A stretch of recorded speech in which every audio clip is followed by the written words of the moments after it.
Ce podcast est une diffusion du Cannes Football Club, l'alternative foot. Allez au cannesfootballclub.com. Ce podcast est présenté par Mise au jeu.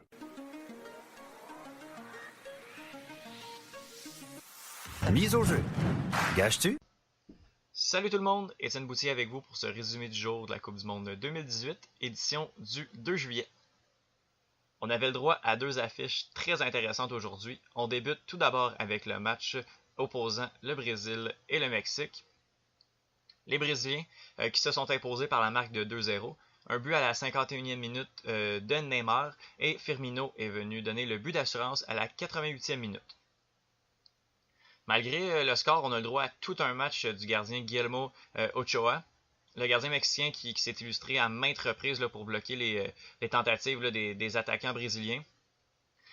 Au niveau du Brésil, là, ça commence à prendre très bien. L'équipe, le collectif est de mieux en mieux là, si on compare au premier match là, contre la Suisse. Là, je crois que c'était laborieux, mais là, ça commence à se placer pour le Brésil.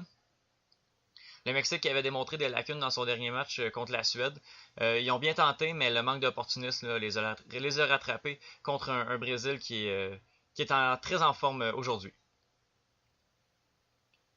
Par la suite, on a eu droit à un match complètement fou entre la Belgique et le Japon. Après une première demi sans but, on a eu le droit à deux buts rapides du Japon en début de demi. Là. Un but à la 48e minute de Haraguchi. Et la réplique est venue de Takashi Inui à la 52e minute.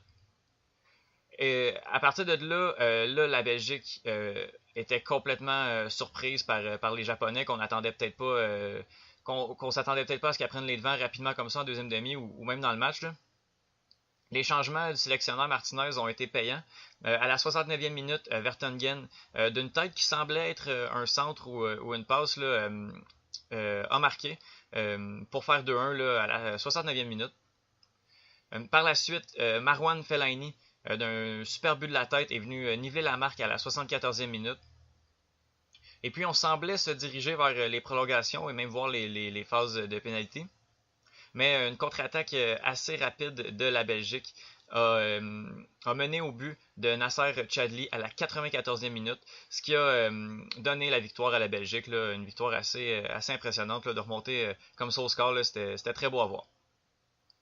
C'est un gros match de la part de l'offensive belge qui a montré toute sa puissance et toute sa résilience. Mais au niveau de la défense, là, c'est assez difficile. Là. Toutes les occasions peuvent donner dangereuses. Là. Toutes les occasions japonaises ont été dangereuses pour la Belgique. Là. Va falloir faire très très très attention parce que là, le Brésil, le prochain adversaire de la Belgique, là, ce sera pas un client facile.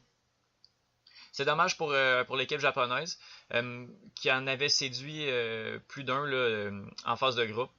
C'est dommage de se voir éliminer de la sorte alors qu'on menait au score par 2-0, là, mais la logique les a quand même rattrapés là, face à une équipe belge qui avait son mot à dire et qui l'a dit.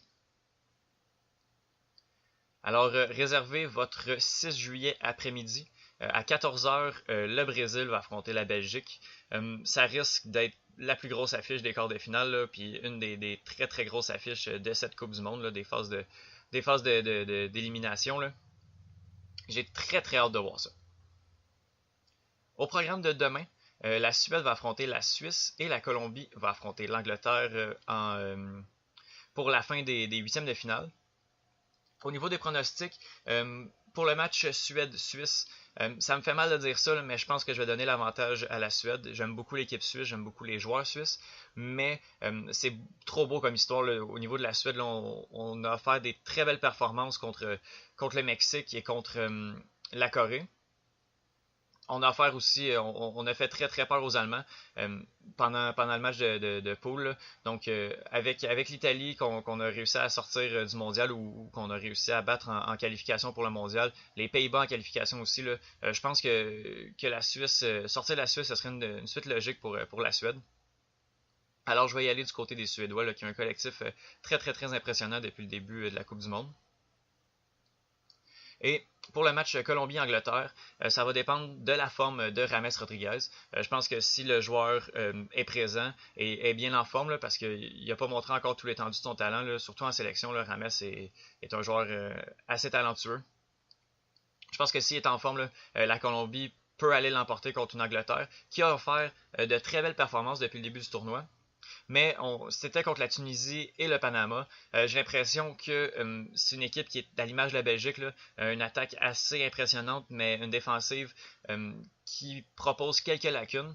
Et puis la Colombie, à mon avis, est un adversaire un peu plus coriace que le Japon. Là.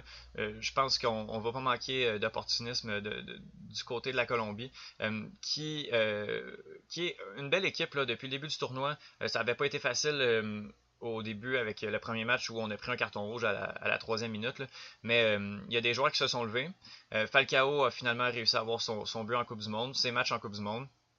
Et puis le jeune Yerry Mina, là, le défenseur central de la Colombie, là, qui fait fort bien depuis le début du tournoi.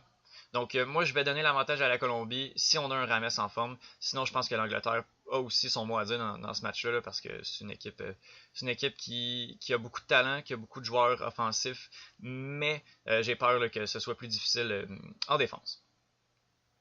Alors c'est tout pour mon résumé du jour. On se voit demain pour un autre condensé de la journée en Coupe du Monde. Ciao!